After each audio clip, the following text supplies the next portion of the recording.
Hey, what's up everybody? This is Guillermo Auto. I'm doing a p0441 code on a Hyundai Accent 2014 and 2016 with a 1.6 liter. Basically, I'm going to show you what I found was wrong with mine, and I'll show you how to manually test the purge valve as well. So my code was p0441, evap emission system incorrect purge flow. And whenever I see this code, I got my light on, I always think of like the purge valve first.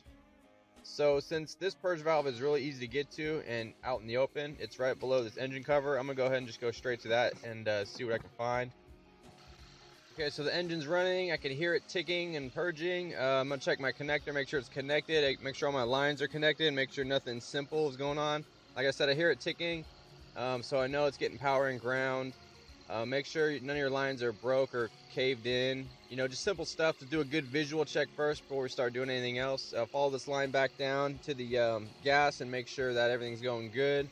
So I know it's getting power and ground because it's clicking, and I know the little diaphragm is opening up. Basically, the line on the bottom that goes to the intake is constantly sucking on the diaphragm to open it up, but only when it's activated by the motor will it open up and let the fumes from this line come through. This line goes down to the gas tank, so you want to double check this line too, make sure there's no nicks or holes or, you know, rodents biting it, nothing's, you know, bad with it. Make sure it's not caved in, make sure it's all good. I'm gonna do a vacuum test on this purge valve to make sure it's good. I'm gonna take these two hoses off. I'm gonna just gently take them off because this plastic nipples, you don't want to break them.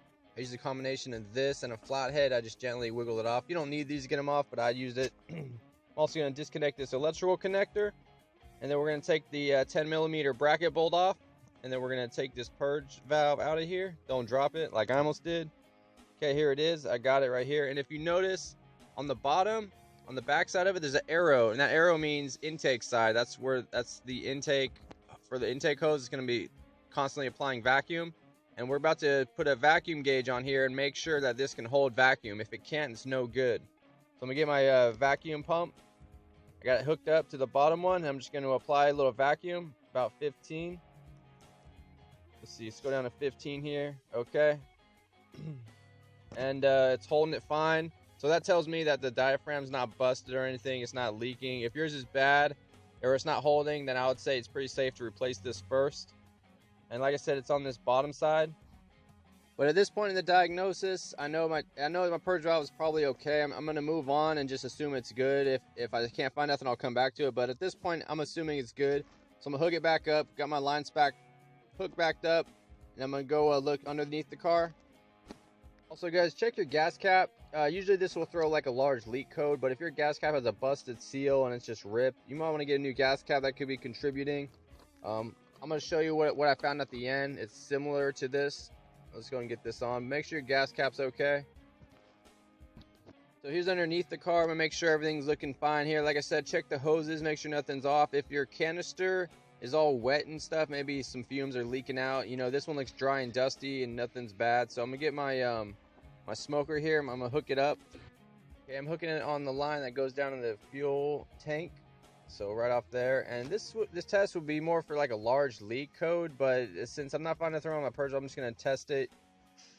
You know, leaks can cause weird problems in evap systems, but yeah, it's going to test all those lines down there. So we're going to get this going, get the smoke going. And I ran down here underneath my car. Everything looks good. There's no smoke from over here. The canister is good. Nothing's down here is leaking. But what I did find is over here, by where the fuel filler neck, this is leaking. I can't tell if it's this little box connector right here or the fuel filler neck itself. But I took the wheel off, I squeezed in here, and I could kind of see up there. But I'm definitely getting a lot of smoke from over here. And I'll show you on the outside. At first I thought it was the gas cap, but I plugged the gas cap up and I was still getting some smoke from beneath. So unfortunately, the customer didn't want to repair it with us, so I can't show you if this, because I was going to replace this whole fuel filler neck and then get a new gas cap and try it. Unfortunately, they didn't want to do it with us, so I don't have a fix for you guys, but I did want to share with you what I found on mine. Hopefully the video helped you out a little bit with your diagnosis. But please like, comment, subscribe to my channel, and I will see you next video. Any additional extra info in the comments is greatly appreciated. Next video.